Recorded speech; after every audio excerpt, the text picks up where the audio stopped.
It is a pleasure to be here for this talk about the vocational education. I really feel privileged to be here. And, this is such an important topic after the national policy of education, which everybody has been talking about, but still a lot of confusion is there. So I'll very quickly take you through the history of vocational education in India and what is the current status. So, it was in the year way back in, 1984, I'll start, Lord Charles Wood prepared a dispatch called as Wood Dispatch. And that would suggested that suggested like vocational schools, technical institutes, vocational colleges, it should be established. Then in the year 1937, Mahatma Gandhi had also insisted on 37 and 38 about Nai Talim. I'm sure the Central Advisory Board of Education, CABE, they had set up a complete committee for the Nai Talim. And whatever the educational ideas were given by Mahatma Gandhi were given practical shape by Zakir Hussain Committee with the basic education or Bunyadi Shiksha. That was in the year 1938. So a quick glance, in 1968, we got the National Policy of Education, which was like conform broadly to the requirements of a developing economy and real employment opportunities. And they started talking about agricultural things, industry, trade, commerce. Then 1976, NCRT, they said that, even higher secondary education and its vocationalization. These are the words which have been used. So this vocationalization, it continued. And 1986, we get another national policy of education. It gives a little bit of space, more space to diploma in vocational subjects or advanced diploma. But still here, what is happening is you try to understand that it's a segregated, there are compartmentalization into it. So, somebody who is doing a vocational education is not part of the mainstream. Now, here we get another national policy of education that is in the year 2020. Now, there is anytime exit, anytime entry. This is going to empower vocationalization or vocational education right from schools till higher education. What had happened is over a period of time, people start believing that, those who are doing mainstream jobs like mainstream professions like being a doctor, engineer, and a defense officer or civil servant, anything, professor. So they are actually doing, or maybe a corporate, a white label job, but somebody who's entering into a polytechnic or an ITI or doing a diploma course could have not been very good in academics. With this current policy of education, the NEP 2020, now what is happening is that the introduction of vocational courses, vocational skills, vocational education begins as early as class 6th. And we call it bagless days. I'm going to make it very, very interesting for all of you to understand. So every school has to host 10 bagless days. So there are two parallel programs. One is Ek Bharat Shreshth Bharat, and then 10 bagless days, and they can be like intertwined or interconnected if the school wants. Here, what happens is that during the 10 bagless days, the schools can either invite local people, those who are doing very well in their businesses, the small MSMEs, small business houses or artisans, or maybe people, those who are doing handwork or something, even people, gardening is such a big vocation, pottery, kalamkari, embroidery, artists. But, least did we realize that, this can become a very, very successful career. So the schools have been advised that they can call these people, either many people in these 10 days or a couple of, or else the school can even organize taking the children for an internship kind of a thing or sending them to a local. So when a child actually sees all those things, gets to understand, okay, this is an opportunity, because we have to believe if given in a class a certain number of children, like that is around 40 children if we take the standard class size, not everybody is very good in academics. But does it mean that they are not going to build a successful career, or they are not going to earn a lot of money and establish themselves? So now this compartment of success or compartment of mainstream is not there. So nobody works in silos, we all work together.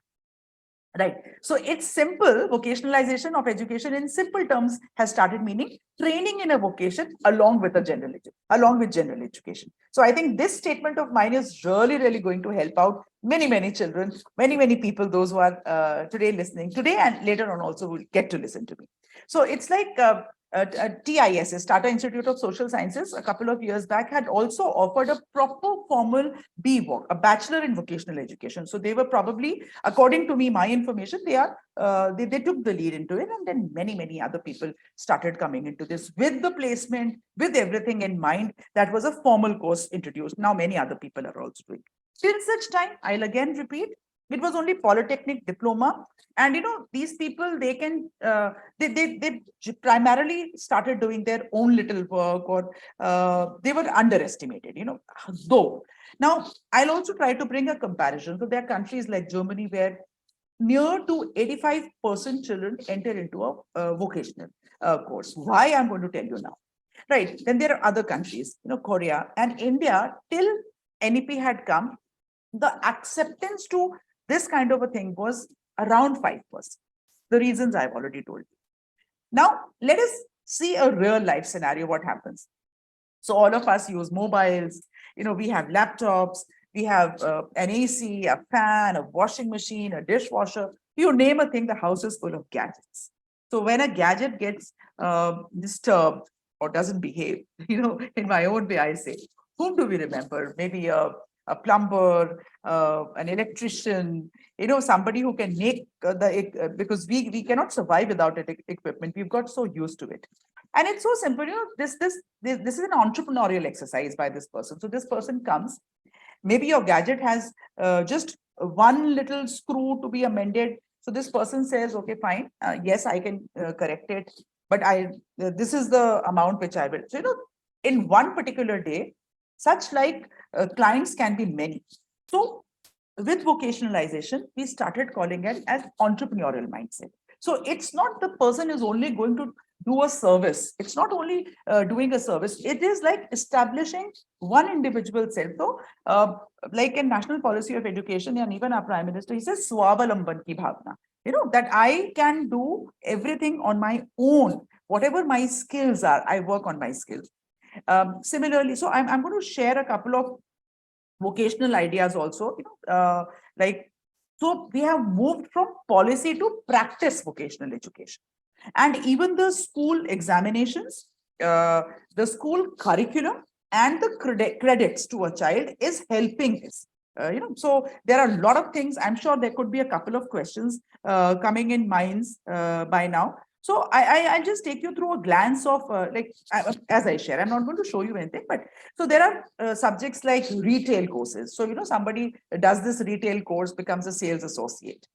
Initially, maybe gets opportunity to work in big stores. Later on, can establish information technology, web application, automotive, financial market management. Tourism is a huge, huge thing. In fact, I spoke a lot about tourism in one of my videos. And then beauty and wellness. India is known with agriculture. So, agriculture extension worker, food production, front office operations.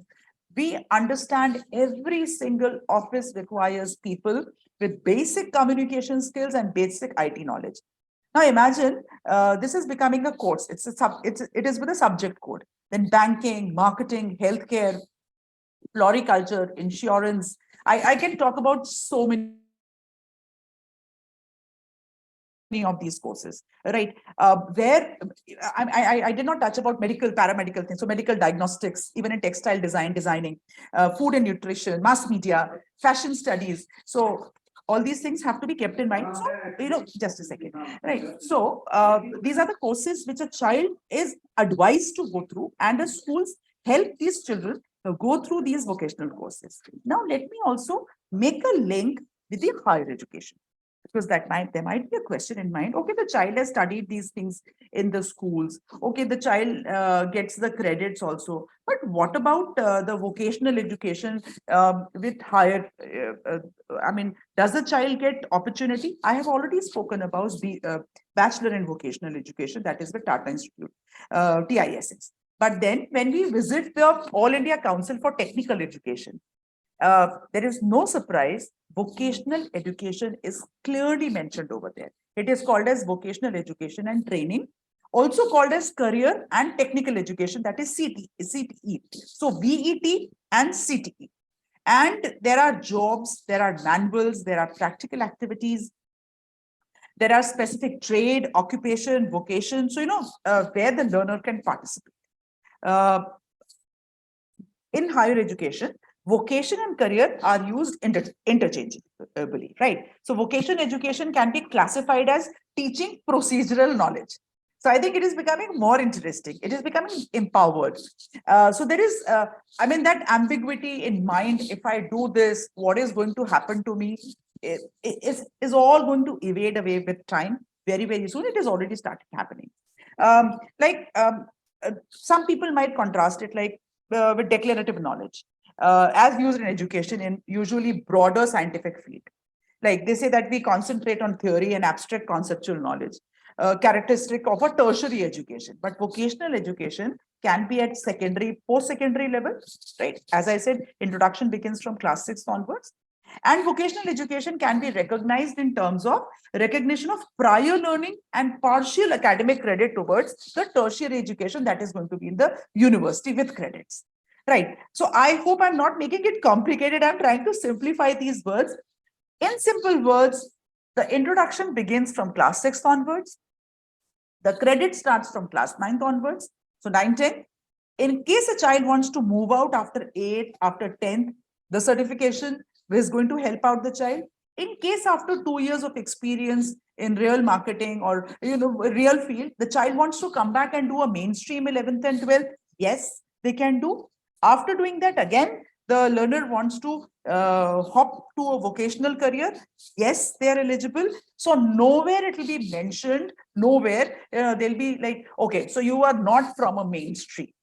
There are a lot of challenges which is happening. As of now, a lot of children after class 12, 10, I have examples, they enter into a polytechnic or diploma. And now they are like, they cannot ever appear for a lot of UPSC competitions in India. Now, can you imagine a child changes a mind after 2-3 years and says, no, I want to do my 12th, or I want to do a graduation and I want to complete these competitive exams and I still want to sail into a mainstream competition, so-called, was not allowed. So once you exited, you had exited, but now it is not like that. And it will be, they can be part of any single thing, whatever comes to their mind. So in nutshell, I've tried to tell you a lot of things. Yes, there are lots and lots of institutes. In case somebody wants, it can be shared as a link. So you can identify, and I'll name some prominent colleges in various parts of the country. Though the list is exhaustive, but I would suggest you to visit the website of All India Council for Technical Education. This is AICTE, a statutory body under Ministry of HRD, Government of India. If you visit over there and you identify colleges for vocational education, you get a complete list. I think this is a better way of doing it. So you get a complete list where the students can identify a respective university or board of technical education, identify the course they want to pursue for their eligibility, the duration, everything is there, and all these universities come under the regional central university. So there is no region specific. The state is mentioned, but they all come under the central universities. So I'm sure with this statement of mine, a lot of smiles must have also come to the faces. Yet yes, vocational education is for sure getting highly empowered. Now, a couple of examples. What courses to be introduced at school level. So as I mentioned, gardening, pottery, fashion, hands-on doing, the schools do talk about STEM education, science, technology, engineering, and mathematics. So there are a lot of courses and careers around sciences and technology where, the idea is to build an entrepreneurial mindset. Till such time, we prepare our children and everybody looks for placement or looks for, somebody gives them a job. Why can't we have people who are definitely job ready, but also are capable enough to build a system where initially they can survive and then thrive? So it's not only about surviving or survival. It's also about, they can thrive. once the thing starts growing. So there are umpteen examples where artisans, where people, those who started their own vocational careers, have been doing very, very well.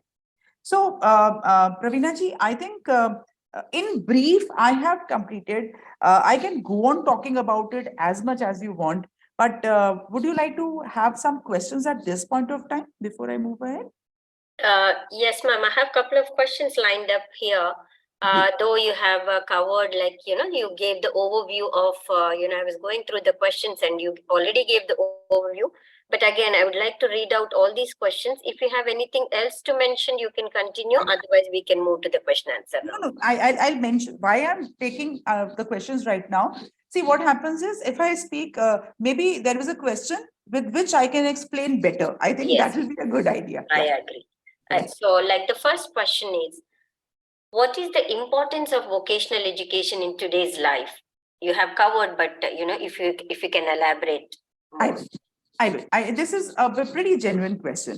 So, see, what happens is when a child is, or a parent is allowing a child to undergo a vocational course. So, there is a beat which skips at points of time, that will my child be labeled? So, the advantage of now coming to these kind of courses is that, anytime exit, anytime entry means that the child will always be considered as a mainstream learner role. The only thing is that the child has chosen to enter into a career platform much earlier than the other.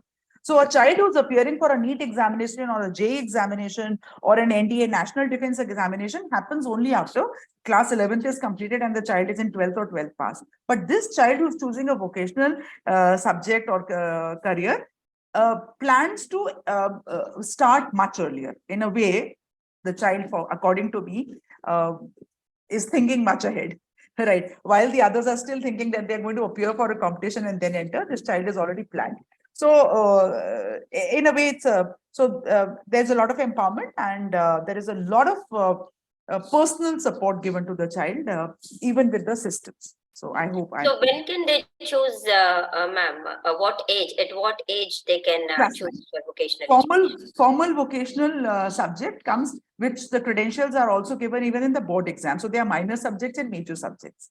Right. So even in the mark sheet, suppose in class 10th, I'm talking about the central board. If a child has to choose 6 subjects, so and the child feels, no, I'm not very comfortable with a particular subject, sciences or something. So the other subjects can be chosen. The vocational, there is a list which the school has to choose and offer. All schools cannot offer all the subjects, right? But different schools offer different subjects, and the credits will be added in the mark sheet, and overall mark sheet comes as a class 10 pass out mark sheet. So 9th is the first step where formally these subjects start. Right, 6th, 7th, 8th is introduction. So this, when you choose it in 9th, is it considered as an elective subject, ma'am? This is not the main, like, I didn't understand. Is this considered as an elective? No. See, okay. Now, these are all actually the formal jargons, electives. So, there is always a core subject, and there is an elective subject, and there is an extra subject, right? And then there are major examinations, major subjects, and there are minor subjects. So what it has been done is, like, there are major subjects, compulsory. I'll make it simplified. So there are compulsory subjects, like language has to be a compulsory subject. For example, the child has to qualify languages, 2 language exams. Normally in class 10th it happens. It could be English, Hindi, or whatever the school is offering. Apart from that, in case the child has taken minor subjects, then there could be like more than 4 subjects. In case the child has taken major subjects, there could be standard 3 subjects. That's it. Right, that's it. So no ambiguity at all. Yeah. Okay. So another general question: how does vocational education help a country? Oh, I think this is one of the best questions. Okay, so I'm actually I had not thought that somebody is going to ask this question, but that's fantastic. Thank you so much to have asked. Now, how does vocational education help any nation is without which vocation. Okay, I'll give you an example of any car. Any the car industry, the automobile industry is so huge. Do you think everything is manufactured in India? or at one factory site. No. So there, the tools or the accessories are made at various MSMEs, and it is assembled at one place. So in case made in India is a thing which, we are talking about make in India, right? I hope everybody has heard about that. Yes. So now what happens is, in case everything is being made in India, so there's going to be a huge economic development.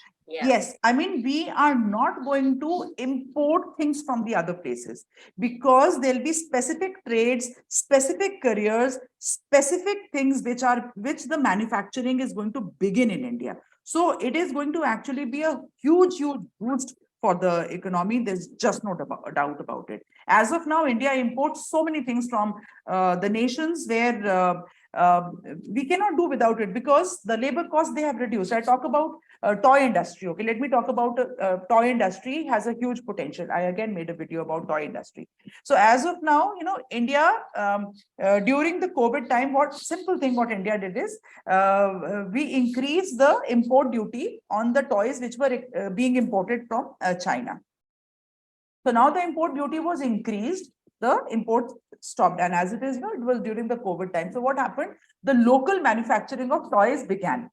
And the move in the toy industry, I would suggest and recommend that in case somebody is interested, you can definitely go on my video and have a look at that video. But there was so much of boost that, at least 186 billion crores we could, earn and save in our nation. So can you understand that the economy boost, the boost to economy will be huge. Ample job opportunities, ample money rolling in India, people buying from us. So the Central Asian countries started purchasing toys from us, and we still have only 4,000 people, around 4,000. The numbers may have changed because I made this video nearly 30-40 days back. So the numbers are changing every day. So at the point of time, my research said nearly 4,000 people are only there as of now participating. We have a huge number of people being lined up, that those who can start contributing in single one toy industry. And toy industry is involved cotton industry, fiber industry, plastic, wood. So, there will be different industries contributing to it. So when it is vocational career, nothing happens alone. So there are people, those who are impacted and affected. Okay. And of course, the skills people, those who are going to make the toys. So some toys are made with hand like stuffed toys. Some toys are wooden toys. Some toys are electronic toys. So some toys are learning toys, So even mobiles, till before 2020, there were like just one or two companies in India, those who were manufacturing. Now we have more than 200 big and small units in India manufacturing mobiles. And so that is the advantage of vocational education. Right. On economic. So not everybody is natural. Not everybody is inclined towards vocational. But again, these skills play an important role, right? Like these are really helpful. So how do one develop these skills, ma'am? Okay, so that is why, with National Policy of Education, the introduction begins from class 6 onward. Class 6, 7th, 8, 10 bagless days. In these 10 days, minimum one vocational skill has to be introduced to a child, minimum one. Of course, there can be more than one. And in 10 bagless days, either the child goes to various places for sort of an internship program to understand, like 3 days at one place or 2 days at, or maybe for 10 days, the schools can invite 10 different people, 7 different people. And so their bagless means the children will not be doing a mainstream study. So it is not a 0 period covered. It is proper, and which has to be uploaded as a formal document that, yes, these are the areas which were covered, and this is what we have introduced to a child. There's a proper lesson plan which has to be carried forward. So the introduction is for 3 major years, classes 6, 7th, and 8th. In fact, right from pre-nursery, the pre-vocational educational introduction is also there. There's a proper formal course, proper formal booklets already released by MHRD, NCRT, which some schools have started following, but some schools, majority of schools have started implementing it from classes 6, 7, 8. It might take some more time for the schools to bring pre-vocational education from early learning years. So, the country is getting ready, the educational system is getting ready on it. Okay. So can you throw some light on the opportunities? Say that a student who is not interested in the mainstream education and who wants to concentrate on the vocational education. What are the opportunities of vocational education in India, ma'am? Okay. Okay, let me talk about something called as one, because talking about multiple industries may not give that much insight. Let me talk about a specific one. I mean, I am just taking an example, right? In case you have anything else in mind, I'll definitely talk about that. So let me talk about career in hotel and tourism. Now, why hotel and tourism? Because next 2-3, it's already been forecasted that it's going to be a big boom kind of a thing. So I'll give you with some statistics. So, and this statistics is based on the research that happened in the year 2008 and 9. This was a provisional data in that census that happened. 2001, the census happened. And so now in that point of time, I'm going to take you right. So there were nearly 1,23,000 approximately secondary schools. And higher secondary number of, and I'm talking about children, those who enrolled, the enrollments. So I'm not talking about school numbers specific, I'm talking about children, those who enrolled in secondary schools, 1,23,000 near approximately. By the time it was higher secondary, it was 60,000 nearly. So at secondary level, 9th and 10th, can you imagine the enrollment was 2.89 crore, but at higher secondary level, the children which went ahead was only 1.66 crore. So that was a loss. Now, these children, by the time they moved from secondary to higher secondary, they said, we are not going to study because we cannot study. And they were dropouts.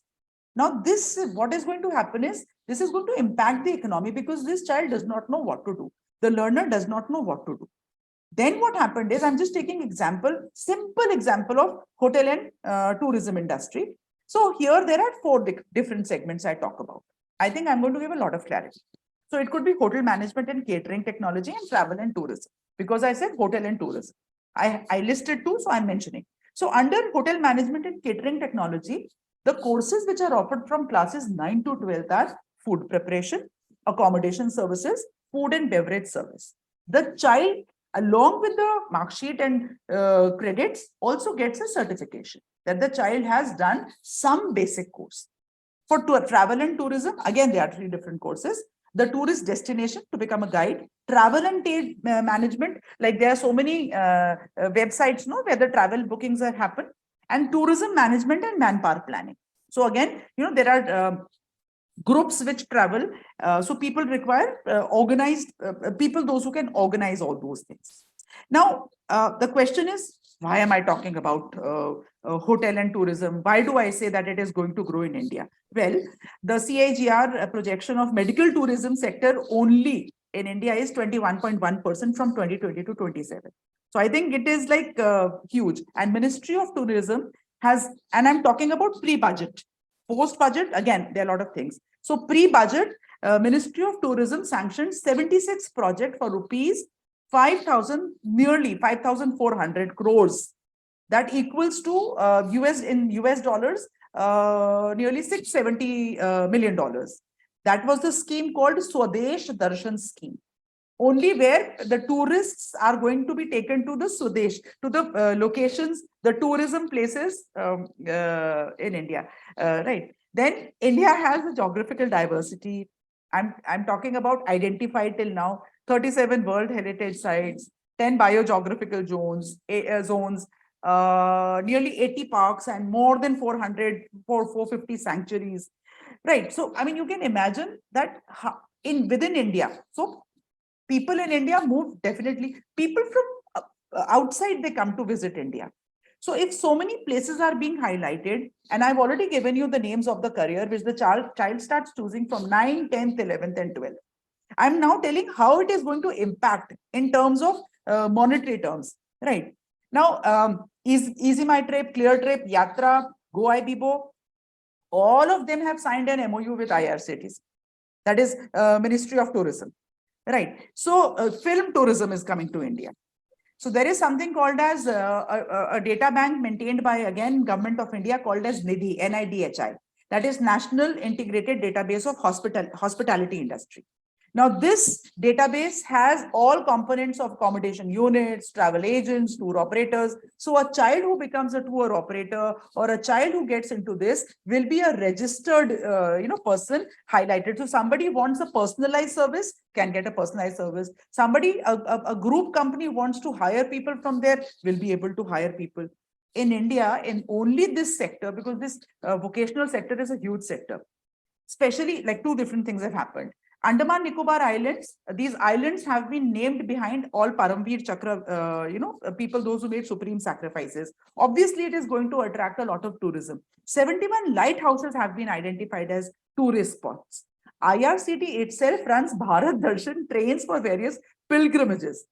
In 2018, Statue of Unity was inaugurated, and till 2019, I'm talking pre-budget, 2 years back, till from in 1 year, 2018 to 2019, the revenue earned by at the for Statue of Unity was nearly 82 crores, 82.2. That is like US dollars, $11 million, right? So you'll understand huge opportunity. Three big names in India for hotel industry: the Marriott International, the IHG Group, IHG is Indian Hotel Group, and Resorts, and Oberoi Hotels have already signed with our Ministry of Travel and Tourism. So there's a huge boom which is going to come in one single industry I talked about.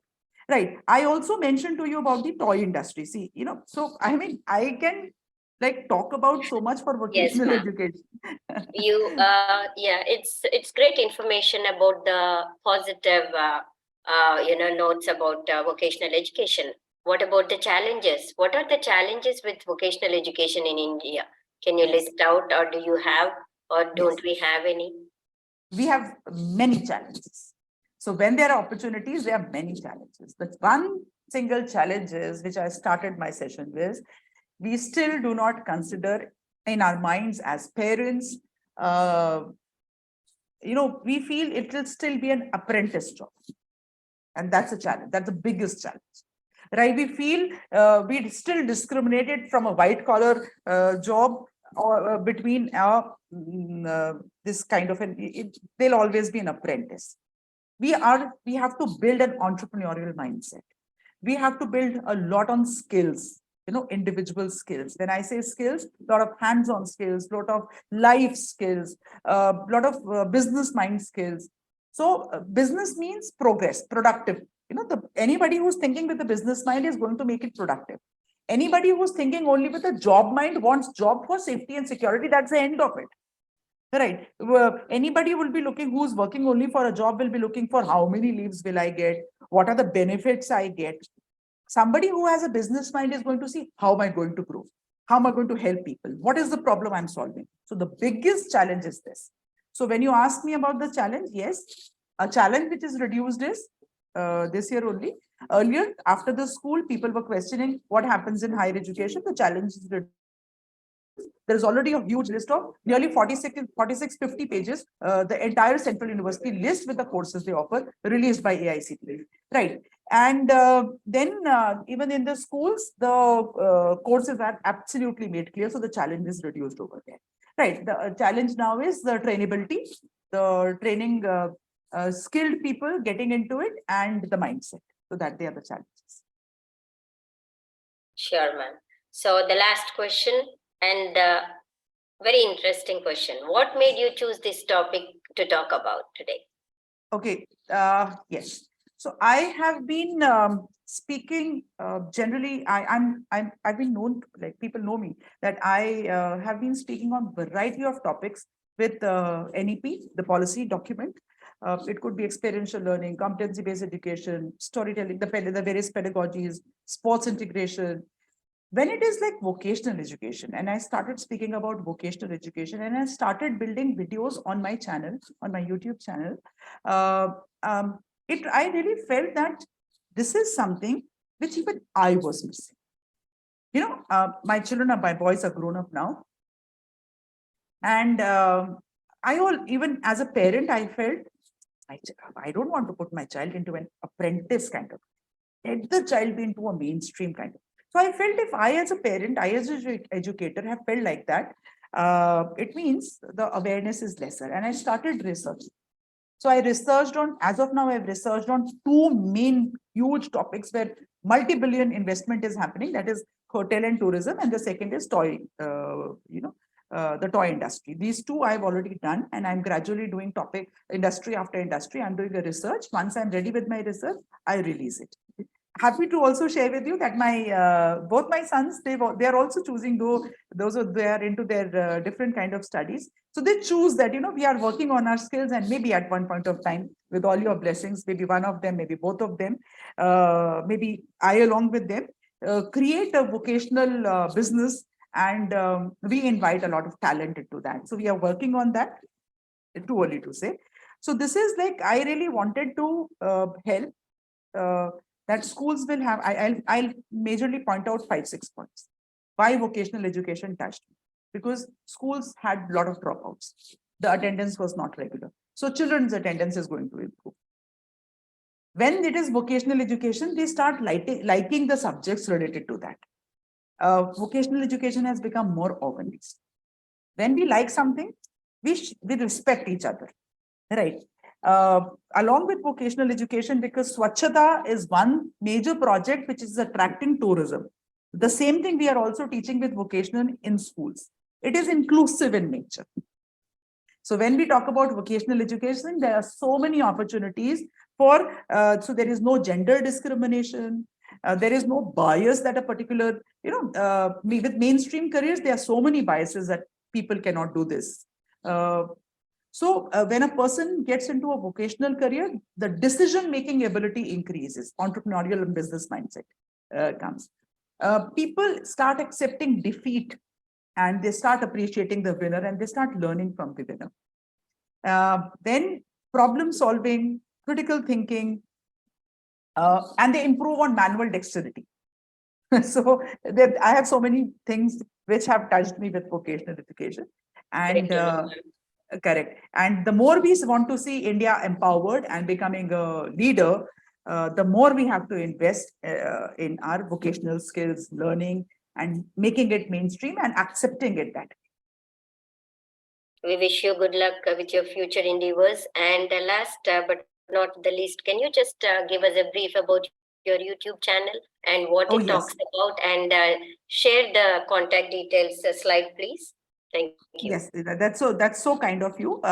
So I'm sharing my contact details over here. So my YouTube channel is called as iBigWonder. You can search it with the handle called as @iBigWonder. Otherwise, I_big_wonder. I speak about, as I mentioned, a lot of topics which touch everybody in academia. That could be teachers, parents, leaders, students. And this is my WhatsApp contact number. Right. So this number is picked up by my team, but the number stays with me after the office hours. So it is 8619130380. And I always say that everybody has a right to say iBigWonder. So that means a lot of potential and skill in ourselves, each one of us. Thank you, ma'am. School Journal of Education and schoolreformer.com. Thank you for the talk and for patiently answering all the questions, ma'am. We also thank the audience for participating in the event, and we will end the session now. Thank you. Thank you, ma'am. I'll stop share. Yes, please. Thank you. Thank you. Thank you.